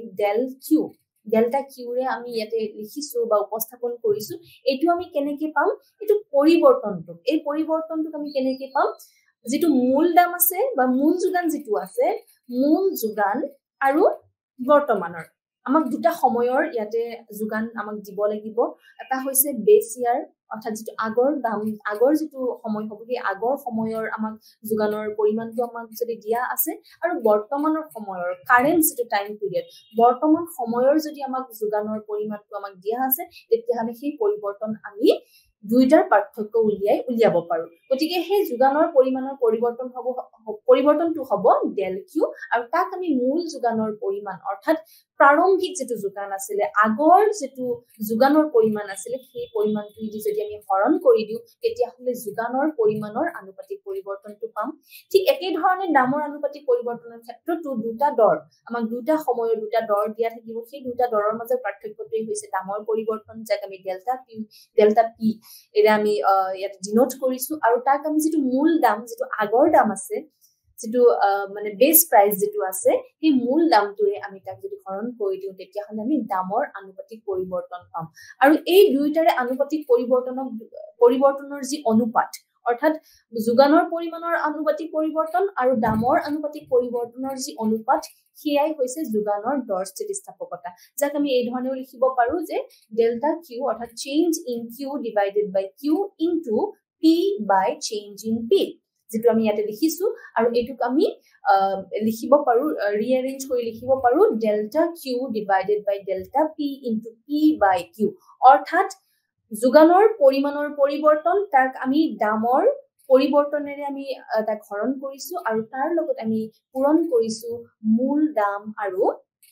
মূল যি যোগানৰ পৰিমাণ তাৰ অনুপাতেৰে তাক আমি লৈছো তো এই ফৰ্মুলাটো ব্যৱহাৰ কৰি পেলাই আমি যোগানৰ দৰ স্থিতিস্থাপকতা আমি উলিয়াব পাৰো ইয়াকে আমি যোগানৰ দৰ স্থিতিস্থাপকতা বুলি জানো অৰ্থাৎ আমি এই বুজিলো যে দৰৰ লগত যোগানৰ বস্তুটোৰ যোগানৰ পৰিৱৰ্তন হ'ব কিন্তু সেই পৰিৱৰ্তন কিমান মাত্ৰাত অৰ্থাৎ যদি দাম 5% যদি শতকৰা 5 মানে অংশ যদি বৃদ্ধি পাইছে দাম তেতিয়া হলে তাৰ লগত যোগানৰটো পৰিৱৰ্তন হ'বই গতিকে সেই পৰিৱৰ্তন কিমান হিচাপে হৈছে যদি 5%ৰ দৰৰ বৃদ্ধিৰ কাৰণে 10% যদি যোগানৰ পৰিমাণ বৃদ্ধি পাইছে তেতিয়া হলে তাক আমি কি স্থিতিস্থাপকতা বুলি কম সেই মাত্ৰাটো যদি আমি জানো ইয়াতে যদি মাত্ৰাটো যদি গম পাওঁ সেয়াই হৈছে দৰ স্থিতিস্থাপকতা এতিয়া আমি বিভিন্ন স্থিতিস্থাপকতাৰ হৈতে আমি যোগান ৰেখাডাল কি ধৰণে মানে আমি অঙ্কন কৰিব পাৰো কেনে ধৰণে আমি আঁকিব পাৰো তাক আমি জানিম প্ৰথমটো দেখুৱাইছো একক স্থিতিস্থাপক যি ধৰণে আমি চাহিদা ৰেখাৰ হৈতেও আমি চাহিদাৰ স্থিতিস্থাপকতা আমি দেখুৱাইছিলো বিভিন্ন মানে স্থিতিস্থাপকতাৰ লগত চাহিদা ৰেখাডালো আমি দেখুৱাইছিলো ঠিক তেনে ধৰণে আমি যোগান ৰেখাডালক ইয়াতে দেখুৱাম ইয়াতে প্ৰথমতে আমি একক স্থিতিস্থাপক দেখুৱাইছো তাক আমি ইংৰাজীত ইউনিটাৰী ইলাষ্টিক বুলি কওঁ ইয়াতে যেতে ই যেটো পৰিমাণ ই মানে হৈছে ইলাষ্টিসিটি অৰ্থাৎ স্থিতিস্থাপকতা এই স্থিতিস্থাপকতাৰ যেটো পৰিমাণ যদি এক হয় তেতিয়া হলে আমি একক স্থিতিস্থাপক বুলি কম আৰু একক স্থিতিস্থাপক কেতিয়া হ'ব দৰৰ যি আনুপাতিক পৰিৱৰ্তন তাৰ লগে লগে যেটো যোগানৰ পৰিৱৰ্তন হ'ব যোগানৰ আনুপাতিক পৰিৱৰ্তন যদি একেই হয় তেতিয়া হলে আমি তাক একক স্থিতিস্থাপক বুলি কম উদাহৰণ স্বৰূপে যদি দৰ 5% বৃদ্ধি পাইছে সেই অনুপাতে যদি যোগানৰ পৰিৱৰ্তন যোগানো কি হ'ব বৃদ্ধি পাব কাৰণ দৰ বৃদ্ধি পাইছে বুলি কৈছো কাৰণ যোগান বৃদ্ধিৰ পৰা আমি জানো গতিকে যদি যোগান 5% বৃদ্ধি পাইছে তেতিয়া হলে এইটো নিশ্চিত যে যদি দৰ যদি 5% বৃদ্ধি পাইছে তেতিয়া হলে এইটো নিশ্চিত যে যোগান বৃদ্ধি পাবই সাধাৰণতে যোগান বৃদ্ধি পাবই আৰু দৰ হেতুকে আমি 5% বৃদ্ধি পাইছে বুলি গম পাইছো গতিকে যোগানৰ পৰিমাণ যদি 5% বৃদ্ধি পায় 5% বৃদ্ধি পাইছে তেতিয়া হলে তেনে ধৰণৰ স্থিতিস্থাপকতাক আমি একক স্থিতিস্থাপক বুলি কম চিত্ৰৰ সহায়তে মই দেখুৱাইছো যে P1 আৰু P2 ৰ মাজত যেটো গ্যাপ আছে সেই গ্যাপটো Q1 আৰু Q2 ৰ মাজতো আছে গতিকে যিমান দৰ বৃদ্ধি পাইছে যিমান শতাংশ দৰ বৃদ্ধি পাইছে কিমান শতাংশই যোগানৰ পৰিমাণো বৃদ্ধি পাইছে বা যোগানৰ পৰিমাণো পৰিৱৰ্তন হৈছে অৰ্থাৎ দৰৰ পৰিৱৰ্তন আৰু যোগানৰ বস্তুটোৰ যোগানৰ পৰিৱৰ্তন যেটো যোগানৰ যেটো মানে শতকৰা পৰিৱৰ্তন হ'ব ই যদি একে সমান হয় তেতিয়া হলে তাক আমি একক স্থিতিস্থাপক বুলি পেলাই কম নেক্সট হৈছে সম্পূৰ্ণ স্থিতিস্থাপক যাক আমি পাৰফেক্টলি ইলাষ্টিক ইয়াতে বেলেগ হৈছে ই হ'ব লাগিছিলে সম্পূৰ্ণ স্থিতিস্থাপক অৰ্থাৎ পাৰফেক্টলি ইলাষ্টিক কেতিয়া হ'ব যেতি ইৰ পৰিমাণ অৰ্থাৎ ইলাষ্টিসিটিৰ যেটো ভ্যালু হ'ব এই ভ্যালুটো যদি আমি ইনফিনিটি পাওঁ আৰু কেতিয়া হ'ব আমি যেটো চাহিদাৰ লগতো আমি আলোচনা কৰিছিলো যে দৰৰ কোনো পৰিৱৰ্তন নোহোৱাকে দৰত কোনো পৰিৱৰ্তন নোহোৱাকে যদি যোগানৰ পৰিৱৰ্তন অত্যাধিক হয় অসীম হয় সৰ্বাধিক হয় তেতিয়া হলে তাক আমি সম্পূৰ্ণ স্থিতিস্থাপক বুলি কম ইয়াত আমি দেখিছো যে প্ৰাইসত কোন ধৰণৰ বা দৰত কোন ধৰণৰ পৰিৱৰ্তন হোৱা নাই প্ৰাইস যিমান আছিল সিমানেই আছে শূন্য পৰিৱৰ্তন একো হোৱা নাই কিন্তু সেই শূন্য পৰিৱৰ্তন হোৱাৰ পিছতো অৰ্থাৎ পৰিৱৰ্তন নোহোৱাৰ পিছতো দৰৰ কোনো পৰিৱৰ্তন নোহোৱাৰ পিছতো বস্তুটোৰ যোগানৰ পৰিৱৰ্তন হৈছে অসীম তেনেকুৱা ধৰণৰ স্থিতিস্থাপকতাক আমি সম্পূৰ্ণ স্থিতিস্থাপক বুলি পেলাই কম ইয়াত যেতিয়া আমি ইৰ ভ্যালু যেটো পাম যেটো ফৰ্মুলা ব্যৱহাৰ কৰি যদি ইলাষ্টিসিটি উলিয়াও তেতিয়া হলে আমি ইৰ ভ্যালু আমি ইনফিনিটি পাম এইবাৰ অস্থিতিস্থাপক কেতিয়া হ'ব যেতিয়া দৰৰ পৰিৱৰ্তন দৰৰ শতকৰা পৰিৱৰ্তনতকৈ যোগানৰ শতকৰা পৰিৱৰ্তন কম হ'ব তেতিয়া তাক আমি অস্থিতিস্থাপক বা ইনইলাষ্টিক বুলি কম অৰ্থাৎ ইয়াতে ইৰ ভ্যালুটো একতকৈ কম হ'ব ইয়াতে দেখিছো যে দৰৰ পৰিৱৰ্তন বেছি হৈছে এই চিত্ৰটোত আমি চিত্ৰটোৰ সহায়ত আমি ইয়াক বুজিব পাৰো চিত্ৰটোত দেখিছো যে P1 আৰু P2 ৰ মাজৰ যেটো গ্যাপ আছে এই গ্যাপটো বহুত বেছি আনহাতে সেই অনুপাতে কোয়ান্টিটিৰ যেটো গ্যাপ আছে কোয়ান্টিটি দুটাৰ মাজত যেটো গ্যাপ আছে অৰ্থাৎ Q1 আৰু Q2 ৰ মাজৰ যেটো গ্যাপ আছে এই গ্যাপটো কম অৰ্থাৎ প্ৰাইচৰ যিমান শতকৰা মানে পৰিৱৰ্তন হৈছে সেই অনুপাতে যোগানৰ শতকৰা পৰিৱৰ্তন বা যোগানৰ পৰিমাণৰ শতকৰা পৰিৱৰ্তন কম হৈছে তেনেকুৱা ধৰণৰ স্থিতিস্থাপকতাক আমি অস্থিতিস্থাপক বা ইনইলাস্টিক বুলি পেলাই বুজো এইবাৰ হৈছে সম্পূৰ্ণ অস্থিতিস্থাপক আমি ইয়াৰ আগত অস্থিতিস্থাপকটো কৈছিলো এইবাৰ সম্পূৰ্ণ অস্থিতিস্থাপক অৰ্থাৎ পাৰফেক্টলি ইনইলাস্টিক আৰু এই ক্ষেত্ৰত ইৰ ভ্যালুটো শূন্যৰ সমান হয় ইয়াত আমি দেখিছো যে প্ৰাইচৰ পৰিৱৰ্তন হৈ আছে দৰৰ পৰিৱৰ্তন হৈ আছে কিন্তু দৰৰ যিমানেই পৰিৱৰ্তন নহওক কিয় ইয়াত কিন্তু যোগানৰ কোনো ধৰণৰ পৰিৱৰ্তন হোৱা নাই যেটো উলুটা হৈছিলে সম্পূৰ্ণ স্থিতিস্থাপকৰ ক্ষেত্ৰত যে প্ৰাইচৰ কোনো বা দৰৰ কোনো পৰিৱৰ্তন নোহোৱাকে যোগানৰ অসীম পৰিৱৰ্তন হৈছে তাক আমি সম্পূৰ্ণ স্থিতিস্থাপক বুলি পেলাই জানো আৰু এই ক্ষেত্ৰত আমি দেখিছো যে দৰৰ পৰিৱৰ্তন হৈ আছে দৰৰ শতকৰা পৰিৱৰ্তন যিমানেই নহওক কিয় ইয়াতে কিন্তু যেটো যোগানৰ পৰিমাণৰ পৰিৱৰ্তন কোনো ধৰণৰ ইয়াতে দেখা যোৱা নাই ইয়াতে শূন্য যোগানৰ পৰিমাণৰ পৰিৱৰ্তন দেখা গৈছে গতিকে ইয়াক আমি সম্পূৰ্ণ অস্থিতিস্থাপক বুলি পেলাই জানো এবাৰ স্থিতিস্থাপক হলে কি হ'ব যেতিয়া বস্তুটোৰ শতকৰা মানে দৰৰ পৰিৱৰ্তন মানে শতকৰা যেটো দৰৰ পৰিৱৰ্তন হৈছে সেই অনুপাতে বস্তুটোৰ যোগানৰ পৰিৱৰ্তন শতকৰা পৰিৱৰ্তন যদি অধিক হৈছে অৰ্থাৎ দৰৰ পৰিৱৰ্তন যদি 5% হৈছে যোগানৰ পৰিৱৰ্তন 5%তকৈ অধিক হৈছে গতিকে ইয়াতে দেখিছো যে P1 আৰু P2 ৰ মাজৰ যেটো গ্যাপ আছে হেতু কম আছে কিন্তু সেই অনুপাতে Q1 আৰু Q2 তাৰ মাজৰ যেটো গ্যাপ হেতু বেছি অৰ্থাৎ যদি P1 আৰু P2 ৰ মাজৰ যেটো ডিফাৰেন্স তাক যদি আমি 5% বা 5% বুলি পেলাই যদি জানো বা ধৰি লওঁ তেতিয়া হলে Q1 আৰু Q2 ৰ মাজৰ যেটো পাৰ্থক্য হ'ব বা যেটো গ্যাপ হ'ব হেতু 5% বা 5%তকৈ অধিক হ'ব আৰু তেনেকুৱা ধৰণৰ স্থিতিস্থাপকতাক আমি স্থিতিস্থাপক বুলি কওঁ আৰু এনেকুৱা ধৰণৰ মানে ইলাস্টিসিটি যেতিয়া আমি জুখি উলিয়াম তেতিয়া ই ভ্যালুটো আমি একতকৈ অধিক পাম গতিকে এয়া হৈছে বিভিন্ন মানে বিভিন্ন যোগানৰ স্থিতিস্থাপকতাৰ লগত যোগান ৰেখাৰ যেটো সম্পৰ্ক বা কেনে ধৰণে আমি তাক অংকন কৰিব পাৰো এই সম্পৰ্কে আৰু খালি ইয়াত আমি এটা বস্তু মনত ৰাখিব লাগিব যে স্থিতিস্থাপকতাই দৰৰ পৰিৱৰ্তন আৰু যোগানৰ পৰিৱৰ্তনৰ কথা কৈছে ইয়াত কিন্তু আমি দৰৰ পৰিৱৰ্তন কেনে ধৰণে হৈছে আৰু যোগানৰ পৰিৱৰ্তন কেনে ধৰণে হৈছে তাক আমি দেখুৱা নাই দৰৰ পৰিৱৰ্তন বুলি কৈছো দৰ বৃদ্ধিও পাব পাৰে আৰু সেই অনুপাতে যোগান বৃদ্ধিৰ পৰা আমি জানো যদি দৰ বৃদ্ধি পাইছে তেতিয়া হলে যোগান বৃদ্ধি পাব আৰু যদি দৰ কমিছে হ্ৰাস পাইছে তেতিয়া হলে যোগান হ্ৰাস পাব হেতু আমি আমাৰ বেক অফ দি মাইন্ড আমি মনত সদায় হেতু ৰাখিব লাগিব যে যদি দৰ বৃদ্ধি পাইছে তেতিয়া হলে যোগান বৃদ্ধিৰ অনুসৰি বস্তুটোৰ যোগানৰ পৰিৱৰ্তন তো কি হ'ব বৃদ্ধি পাব অৰ্থাৎ যোগানটো বৃদ্ধি পাব আৰু ঠিক তেনেকৈ যদি বস্তুটোৰ দাম কমিছে বুলি পেলাই আমি গম পাইছো আমাৰ কোৱেশ্চনটোত যদি দাম কমা বুলি দিয়া আছে তেতিয়া হলে আমি মনত ৰাখিব লাগিব যোগান বিধি অনুসৰি বস্তুটোৰ যোগানৰ পৰিমাণো কমিব গতিকে ইয়াত আমি পৰিৱৰ্তনৰ কথাহে কৈছো গতিকে এই পৰিৱৰ্তনটো কেনে ধৰণে হৈছে এয়া আমি যেতিয়া কোৱেশ্চন এটা কৰিম তেতিয়াহে আমি তাক ভালকৈ উপলব্ধি কৰিব পাৰিম এইবাৰ আমি আলোচনা কৰিম যোগানৰ যি স্থিতিস্থাপকতা বিষয়ে আমি পঢ়িলো সেই স্থিতিস্থাপকতা সমূহৰ যিবিলাক মানে নিৰ্ণয়কাৰী উপাদান আছে সেইবিলাকৰ বিষয়ে আমি আলোচনা কৰিম গতিকে প্ৰথমটো হৈছে দ্ৰব্যৰ প্ৰকৃতি বুলি ক'লে বস্তুবিলাকক বা দ্ৰব্যবিলাকক আমি দুই ধৰণে ভাগ কৰিব পাৰো এটা হৈছে পেৰিছেবল আৰু আনটো হৈছে ডিউৰেবল পেৰিছেবল বুলি ক'লে আচলতে আমি পচনশীল বুলি বুজো আৰু ডিউৰেবল বুলি ক'লে দীৰ্ঘম্যাদী অৰ্থাৎ পেৰিছেবল বস্তুবিলাক যাক আমি বহু দিনলৈ আমি সংৰক্ষণ কৰি ৰাখিব নোৱাৰো আনহাতে ডিউৰেবল বা যাক আমি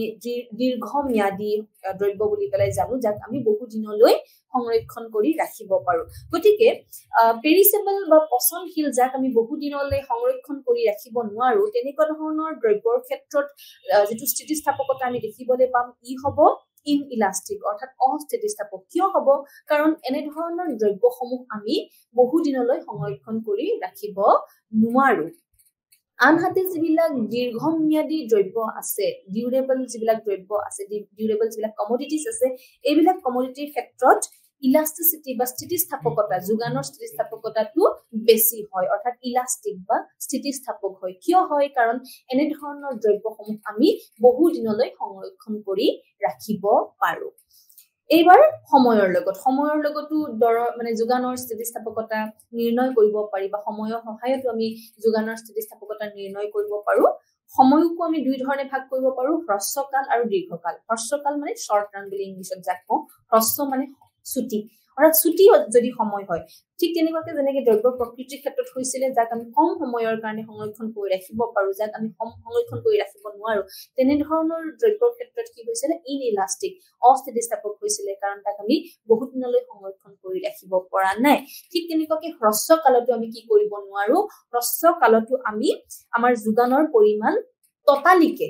আমি বৃদ্ধি কৰিব নোৱাৰো সেয়েহে ইয়াতে যোগানৰ স্থিতিস্থাপকতা অস্থিতিস্থাপক হৈ ৰয় আনহাতে দীৰ্ঘকালত লং ৰান যদি সময়সীমাটো যদি দীৰ্ঘকাল হয় তেতিয়াহলে আমি যোগানৰ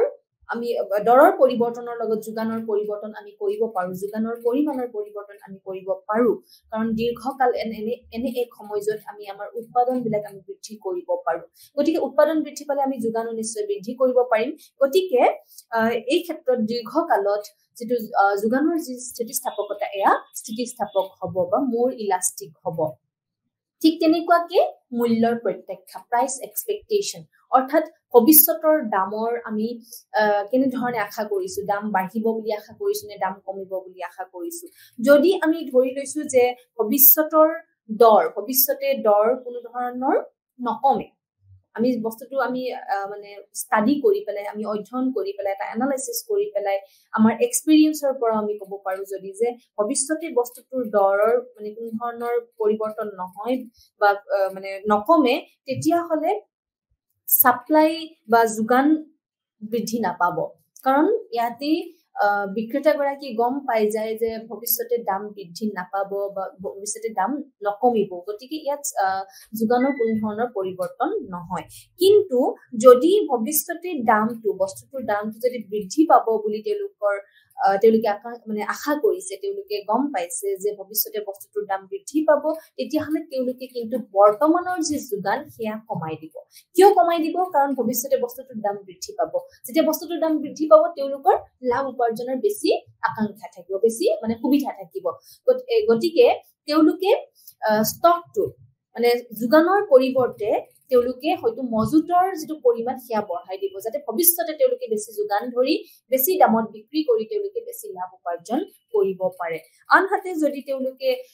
ভাবিছে বা তেওঁলোকে গম পাইছে যে ভৱিষ্যতৰ যেটো দৰ হ'ব সেয়া কমি যাব তেতিয়াহলে তেওঁলোকৰ যোগানৰ যেটো পৰিমাণ হি বৃদ্ধি পাব কাৰণ ভৱিষ্যতে দাম কমিলে তেওঁলোকে বেছি লাভ উপাৰ্জন কৰিব নোৱাৰিব গতিকে তেওঁলোকৰ কাৰণে লাভদায়ক হ'ব যদিহে তেওঁলোকে বৰ্তমান সময়ত যেটো দৰ আছে সেই দৰতে যদি তেওঁলোকে বেছি যোগান ধৰে তেতিয়া তেওঁলোকে হয়তো বেছি লাভ উপাৰ্জন কৰিব পাৰে গতিকে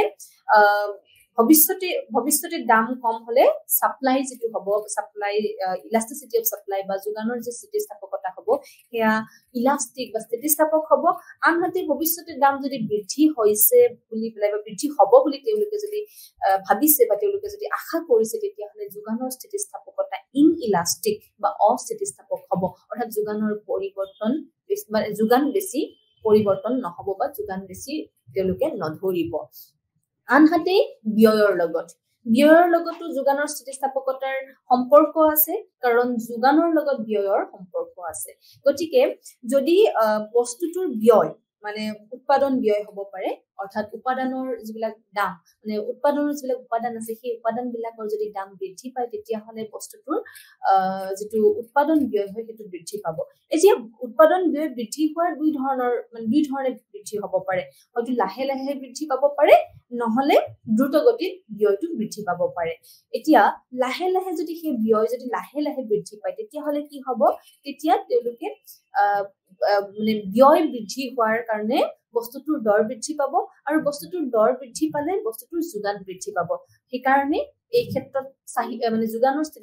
স্থিতিস্থাপক হ'ব কাৰণ যোগান বৃদ্ধি পাইছে আৰু আনহাতে যদি দ্ৰুতগতিত ব্যয় যদি বৃদ্ধি পায় তেতিয়াহলে যোগান বৃদ্ধিৰ সম্ভাৱনা নাথাকে তেওঁলোকে যোগান বৃদ্ধি কৰিব নোৱাৰে মানে দ্ৰুতগতিত ব্যয় বৃদ্ধি হোৱাৰ কাৰণে, কাৰণ ব্যয় বৃদ্ধি হলে যোগানৰ পৰিমাণ কমি যাব পাৰে, উৎপাদন বেছি কৰিব নোৱাৰিব পাৰে। গতিকে এনে ক্ষেত্ৰত যোগানৰ যি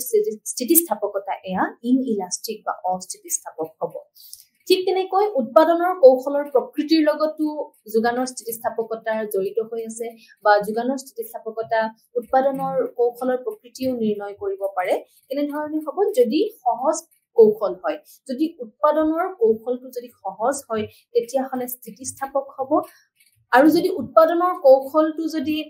কঠিন হয়, টান হয় আয়ত্ত কৰাত বা ব্যৱহাৰ কৰাত, তেতিয়াহ'লে যোগানৰ স্থিতিস্থাপকতা অস্থিতিস্থাপক হ'ব বা ইনইলাষ্টিক হ'ব। গতিকে আৰু ঠিক তেনেকৈ যিবিলাক বস্তু কেইবাটাও অঞ্চলত বিক্ৰী কৰিব পাৰি সেইবিলাকৰ যিটো যোগানৰ স্থিতিস্থাপকতা আছে সেইবিলাক বেছি হ'ব, আৰু যিবিলাক মানে অঞ্চলত যিবিলাক বস্তু কম অঞ্চলত বিক্ৰী কৰিব পাৰি তেনেধৰণৰ দ্ৰব্যবিলাকৰ ক্ষেত্ৰত যোগানৰ স্থিতিস্থাপকতা কম হ'ব। আৰু যেতিয়া একেটা দ্ৰব্যকে আমি বিভিন্ন অঞ্চলত যেতিয়া বিক্ৰী কৰিব পাৰো তেতিয়া বিক্ৰেতাই দাম হ্ৰাস পোৱা অঞ্চলত বস্তুটোৰ যোগানৰ পৰিমাণ হ্ৰাস কৰি পেলাই যিটো অঞ্চলত দাম মানে বৃদ্ধি পাইছে সেই অঞ্চলত তেওঁলোকে বেছি যোগান ধৰিব পাৰে। গতিকে এই ক্ষেত্ৰত মানে একেটা বস্তু বেলেগ বেলেগ অঞ্চলত যদি ব্যৱহাৰ কৰিছে তেনেকুৱা ধৰণৰ দ্ৰব্যৰ ক্ষেত্ৰত যোগানৰ স্থিতিস্থাপকতা বেছি হয়। তেওঁলোকে কি কৰিব, য'ত দাম কমিছে তাৰ পৰা যোগানটো গুচাই পেলাই বা তেওঁলোকে সেই বস্তুবিলাক তাৰ পৰা উঠাই পেলাই য'ত দামটো বেছি হৈ আছে তাত তেওঁলোকে বিক্ৰী কৰি দিব পাৰে। ঠিক তেনেকুৱাকে যদি উৎপাদনকাৰী একেলগে কেইবাটাও বস্তু উৎপাদন মানে কৰিছে আৰু এটা বস্তুৰ উৎপাদনত খটিওৱা সাধনবিলাক আন বেলেগ বস্তু উৎপাদনলৈ সহজে যদি স্থানান্তৰণ তেওঁলোকে কৰিব পাৰে তেতিয়াহ'লে সেই তেনেধৰণৰ বস্তুৰ যোগান স্থিতিস্থাপক হয়, তেনেধৰণৰ বস্তুৰ যোগানৰ স্থিতিস্থাপকতা বেছি হয়, কাৰণ ইয়াতে তেওঁলোকে একেখিনি বস্তুকে একেখিনি সাধনকে তেওঁলোকে বেলেগ বেলেগ বস্তু মানে উৎপাদনৰ ক্ষেত্ৰত তেওঁলোকে সহজে স্থানান্তৰণ কৰিব পাৰিছে বা ব্যৱহাৰ কৰিব পাৰিছে। আৰু তেতিয়া কি হ'ব, দাম হ্ৰাস পোৱা যিবিলাক বস্তু আছে সেই বস্তুবিধৰ বা সেই বস্তুবিলাকৰ যোগানৰ পৰিমাণটো তেওঁলোকে হ্ৰাস কৰি পেলাই যিবিলাক বস্তুৰ দাম বৃদ্ধি পাইছে তেওঁলোকে সেইবিলাক বস্তু বেছিকে উৎপাদন কৰি বেছিকে যোগান ধৰিব, কাৰণ তাৰ পৰা তেওঁলোকে বেছিকে লাভ উপাৰ্জন কৰিব পাৰে। ঠিক তেনেকুৱাকে যিবিলাক বস্তু ধৰক মানে মজুত কৰি ৰাখিব পৰা, যিটো কথা আমি আলোচনা কৰিছো, সংৰক্ষণ কৰি ৰাখিব পৰা ক্ষেত্ৰত সেইটো দীৰ্ঘম্যাদী হলে সেইবিলাকৰ ক্ষেত্ৰত স্থিতিস্থাপক হয়, আৰু পচনশীল হলে যাক আমি সংৰক্ষণ কৰি ৰাখিব নোৱাৰো, মজুত কৰি ৰাখিব নোৱাৰো, তেনেধৰণৰ দ্ৰব্যবিলাকৰ যোগান অস্থিতিস্থাপক হয়। আৰু যন্ত্ৰপাতিৰ কথা আমি আলোচনা কৰিছোৱেই। আৰু যিবিলাক সাধাৰণতে কি হয়, কৃষিজাত সামগ্ৰীতকৈ উদ্যোগজাত সামগ্ৰীৰ যোগান সৰহ স্থিতিস্থাপক। মানে কৃষিজাত সামগ্ৰীবিলাকৰ যোগান স্থিতিস্থাপকতা সাধাৰণতে অস্থিতিস্থাপক বুলিয়ে ক'ব পাৰি, আৰু যিবিলাক আন সামগ্ৰী উদ্যোগজাত যিবিলাক সামগ্ৰী আছে সেইবিলাকৰ যোগানৰ স্থিতিস্থাপকতা বেছি হয়, অৰ্থাৎ বেছি স্থিতিস্থাপক হয়। গতিকে ইয়াতে আমি বিভিন্ন নিৰ্ণয়কাৰী উপাদানসমূহৰ বিষয়ে আমি ইয়াতে আলোচনা কৰিলো। যোগানৰ যে স্থিতিস্থাপকতা আছে সেইবিলাক কিহে কিহে নিৰ্ণয় কৰে সেইবিলাক উপাদানৰ বিষয়ে আমি আলোচনা কৰিছো। এনেকুৱা আৰু বহুত উপাদান আছে, গতিকে আমি সেই উপাদানসমূহৰ লগত যোগানৰ স্থিতিস্থাপকতা কেনেকে আমি সম্পৰ্কিত কৰিব পাৰো সেয়া আমি বস্তুটোৰ মানে সেই কাৰকটোৰ লগত, সেই কাৰণটোৰ লগত যোগান কেনেধৰণে পৰিৱৰ্তন হ'ব পাৰে তেনেধৰণে আমি আলোচনা কৰিব পাৰো। এইখিনিতে মই আৰু এটা বস্তু আমি আজি আলোচনা কৰিব বিচাৰিছো, সেইটো হৈছে যুগ্ম যোগান আৰু সংমিশ্ৰিত যোগান। যুগ্ম যোগান বুলিলে কি বুজো আৰু সংমিশ্ৰিত যোগান বুলিলে কি বুজা যায়। যেতিয়া কোনো এটা নিৰ্দিষ্ট সামগ্ৰী উৎপাদন কৰা প্ৰক্ৰিয়াটোৰ সৈতে আন এটা সামগ্ৰীৰ উৎপাদনো যদি জড়িত হৈ থাকে তেনেকুৱা ধৰণৰ সামগ্ৰীসমূহক আমি যুগ্ম বা যুটীয়া যোগান বুলি কওঁ, বা যুটীয়া যোগান হোৱা বুলি পেলাই কওঁ, কাৰণ ইয়াতে দুটা মানে দুইটা সামগ্ৰী বা দুইটা দ্ৰব্যতে কি হৈছে যিটো মানে উৎপাদন, দুইটা দ্ৰব্যৰ সামগ্ৰীৰ উৎপাদনটো ইটোৰ আনটোৰ লগত জড়িত হৈ আছে, দুইটা একেলগে উৎপাদিত হৈছে। গতিকে এইবিলাক হৈছে যুগ্ম যোগান। যেনেকে উদাহৰণস্বৰূপে যদি আমি লওঁ, কাঠ কটা মিলত কাঠৰ যোগান ধৰাৰ লগতে কাঠৰ গুৰিৰো যোগান ধৰা হয়। আৰু ঠিক তেনেকে ধান বা ধান খেৰৰ কথা আমি ক'ব পাৰো, কপাহ বা কপাহৰ গুটিৰ কথা আমি ক'ব পাৰো, ভেড়া আৰু ঊলৰ কথা আমি ক'ব পাৰো। গতিকে এইবিলাক হৈছে যুগ্ম যোগান, এইবিলাক হৈছে যুগ্ম যোগানৰ উদাহৰণ। আনহাতে সংমিশ্ৰিত যোগান কি? সংমিশ্ৰিত যোগান যেতিয়া কোনো এটা সামগ্ৰী এটাতকৈ অধিক উৎসৰ পৰা যোগান ধৰা হয়, কোনো এটা সামগ্ৰীৰ যেটো মানে উৎপাদনৰ যেটো উৎস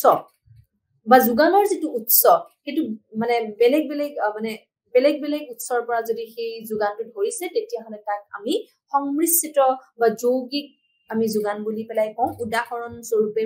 পোহৰ আমি বিভিন্ন উৎসৰ পৰা পাওঁ পোহৰ আমি বিদ্যুৎ শক্তিৰ পৰাও পাওঁ পোহৰ আমি মমবাতিৰ পৰা পাওঁ পোহৰ আমি গেছৰ পৰা পাওঁ কেৰাচিনৰ পৰা পাওঁ গতিকে এইবিলাক হৈছে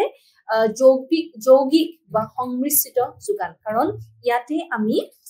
মানে সামগ্ৰীটো এটা উৎস নহয় বিভিন্ন উৎসৰ পৰা আমি ইয়াতে পাইছো গতিকে এয়া হৈছে যুগ্ম যোগান আৰু সংমিশ্ৰিত যোগানৰ বিষয়ে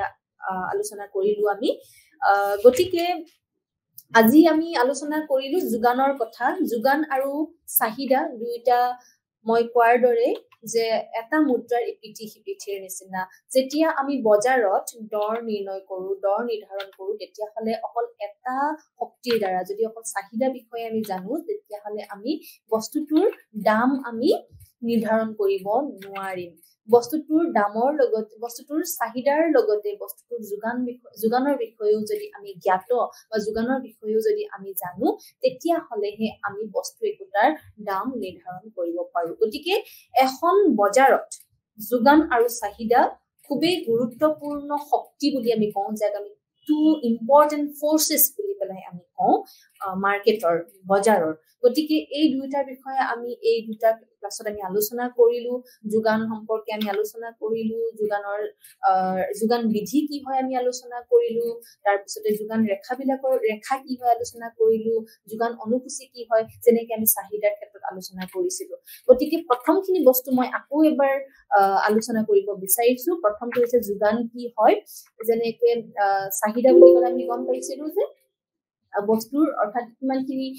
মানে তেওঁলোকে কিনিবৰ যেটো ইচ্ছা থাকে বস্তু এটাৰ মানে পোৱাৰ ইচ্ছা আৰু পোৱাৰ ইচ্ছাৰ লগতে কিছুমান আন কাৰণ আছে যিবিলাক মানে আমি আমাৰ লগত থাকিব লাগিব যেনেকৈ বস্তুৰ দাম এটা থাকিব লাগিব কিনাৰ ক্ষমতা থাকিব লাগিব ব্যয় কৰাৰ ইচ্ছা থাকিব লাগিব গতিকে এই গোটেইখিনি মিলি পেলাই চাহিদা হৈছিলে আৰু ইয়াতে সময় আৰু দামটো খুবেই গুৰুত্বপূৰ্ণ আছিলে ঠিক তেনেকুৱাকৈ যোগানৰ ক্ষেত্ৰতো সময় আৰু দামটো খুবেই গুৰুত্বপূৰ্ণ সময় আৰু দামৰ ওপৰতহে বস্তুটো কিমান যোগান ধৰিব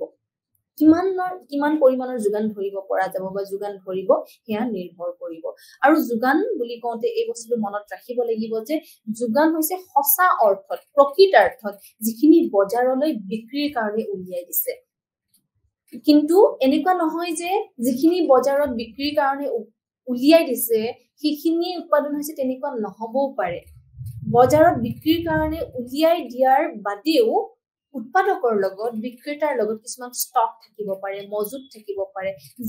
যিখিনি পৰিমাণ হয়তো বিক্ৰেতা গৰাকীয়ে বজাৰলৈ উলিয়াই নিদিব পাৰে এতিয়া বজাৰলৈ উলিয়াই দিয়াৰ কাৰণ আছে বস্তুটোৰ দাম যদি বস্তুটোৰ দাম আছে তেতিয়াহলে বজাৰলৈ তেওঁলোকে বেছিকে উলিয়াই দিব আৰু যদি বস্তুটোৰ দাম যিমান হ'ব লাগিছিলে তেওঁলোকে যিমান আশা কৰিছে ব্যয় হিচাপত বা বিভিন্ন হিচাপ কৰি পেলাই যদি তেওঁলোকে তাতকৈ কম দৰ যদি তেওঁলোকে পাই আছে বজাৰত তেতিয়াহলে তেওঁলোকে হয়তো তেওঁলোকৰ মজুতৰ অংশ বিশেষেহে তেওঁলোকে বজাৰলৈ বিক্ৰীৰ কাৰণে উলিয়াই দিব গতিকে এক নিৰ্দিষ্ট সময়ত এক নিৰ্দিষ্ট দামত বিক্ৰেতাই বস্তুৰ যিমান পৰিমাণ বিক্ৰীৰ কাৰণে সঁচা অৰ্থত প্ৰকৃতাৰ্থত বজাৰলৈ উলিয়াই দিয়ে তাকে আমি বস্তুটোৰ যোগান বুলি কওঁ এই বস্তুটো আমি মনত ৰাখিব লাগিব আৰু এই ক্ষেত্ৰত আমি এইখিনি সময়তে আমি মনত ৰাখিব লাগিব যোগানৰ লগতে ষ্টক মানে কি মজুত যিখিনি বিক্ৰেতাৰ লগত থাকে যেটো বজাৰলৈ বিক্ৰীৰ কাৰণে উলিয়াই নিদিয়ে আৰু উৎপাদনৰ বিষয়ে জানিব লাগিব উৎপাদন কিমান হৈছে সেই বিষয়ে তাৰ পিছত যোগান বিধিৰ কথা যেনেকৈ চাহিদা বিধি আৰু যোগান বিধি যেতিয়া আমি যোগানৰ বিষয়ে পঢ়ো আমি চাহিদা বিধি আমাৰ মনত ৰাখিব লাগে বেক অফ দি মাইণ্ড আমি চাহিদা বিধিৰ কথা আমি মনত ৰাখিব লাগে কাৰণ চাহিদা বিধি আৰু যোগান বিধি দুইটাই দৰ আৰু বস্তুটোৰ পৰিমাণ চাহিদাৰ ক্ষেত্ৰত চাহিদাৰ পৰিমাণ যোগানৰ ক্ষেত্ৰত যোগানৰ পৰিমাণ গতিকে এই পৰিমাণৰ মাজত সম্পৰ্কটো দেখুৱায় কিন্তু এইটো বস্তু মনত ৰাখিব লাগিব যোগানৰ ক্ষেত্ৰত বিপৰীতমুখী বা পৰোক্ষ সম্পৰ্ক হয় আৰু চাহিদাৰ ক্ষেত্ৰত বিপৰীতমুখী সম্পৰ্ক হয় বস্তুৰ দাম যদি বাঢ়িছে চাহিদা কমি যায় আৰু যোগানৰ ক্ষেত্ৰত তাৰ উল্টাটো হয় যদি বস্তুৰ দাম বাঢ়িছে তেতিয়াহলে বস্তুটোৰ যোগানো মানে বৃদ্ধি পাব, যোগানৰ পৰিমাণো বৃদ্ধি পাব। গতিকে এক প্ৰত্যক্ষ সম্পৰ্ক। আৰু এইটো বস্তু মনত ৰাখিব, পৰোক্ষ সম্পৰ্ক আৰু প্ৰত্যক্ষ সম্পৰ্ক মানে কি। পৰোক্ষ সম্পৰ্ক হলে যেতিয়া আমি দুটা চলকৰ মাজত সম্পৰ্ক স্থাপন কৰো, তেতিয়াহলে দুটা চলক যদি দুটা ভিন্ন দিশত যদি গতি কৰিছে, তেতিয়াহলে তাক আমি পৰোক্ষ সম্পৰ্ক বুলি কওঁ। ই ওপৰলৈও যাব পাৰি, চলক বিলাকৰ এটা চলক ওপৰলৈ যদি গৈছে আনটো তললৈ আহিব, অৰ্থাৎ দাম যদি ওপৰলৈ গৈছে চাহিদা তললৈ আহিব, এইটো হৈছে পৰোক্ষ সম্পৰ্ক। দাম যদি তললৈ গৈছে চাহিদা ওপৰলৈ যাব, এয়া হৈছে পৰোক্ষ সম্পৰ্ক। আৰু প্ৰত্যক্ষ সম্পৰ্ক হলে দুইটা চলকৰে মানে দুইটা চলকে একে ধৰণে মানে অৰ্থাৎ একেমুখী তেওঁলোক হব, অৰ্থাৎ যদি প্ৰাইচ বা দৰটো যদি বাঢ়িছে তেতিয়াহলে যোগানটো বাঢ়ে, যেনেকে এইটো হৈছে প্ৰত্যক্ষ সম্পৰ্কৰ উদাহৰণ। আৰু আনহাতে যদি বস্তুটোৰ দামটো যদি কমিছে তেতিয়াহলে সাপ্লাই বা যোগানৰ পৰিমাণো কমি যাব, অৰ্থাৎ দুইটা চলকে ইয়াতে একে দিশত গতি কৰিছে। গতিকে এয়া হল ল অফ সাপ্লাই বা যোগান বিধিৰ কথা। ঠিক তেনেকুৱাকে যোগান অনুসূচী আৰু যোগান ৰেখা, যেনেকে আমি চাহিদাৰ ক্ষেত্ৰত পঢ়িছিলো, যোগান অনুসূচী হৈছে তালিকা, তালিকাৰ সহায়ত যদি আমি যোগান বিধিক যদি আমি উপস্থাপন কৰো তেতিয়াহলে তাক আমি যোগান অনুসূচী বুলি কওঁ। মই ইয়াতে উদাহৰণ দিয়ে দিছো, মই চিত্ৰ এটা দিয়ে দিছো। আৰু যদি ৰেখাৰ সহায়ত উপস্থাপন কৰো তেতিয়াহলে তাক আমি যোগান ৰেখা বুলি কওঁ। আৰু ইয়াতে যোগান ৰেখাডাল আমি দেখিছো এইটো ঊৰ্ধ্বমুখী হৈছে। কিয় ঊৰ্ধ্বমুখী হৈছে? কাৰণ তাহাঁতৰ মাজত অৰ্থাৎ দৰ আৰু বস্তুটোৰ যোগানৰ পৰিমাণৰ মাজত এক প্ৰত্যক্ষ সম্পৰ্ক আছে, সেয়েহে ই ঊৰ্ধ্বমুখী। ধন্যবাদ, নমস্কাৰ।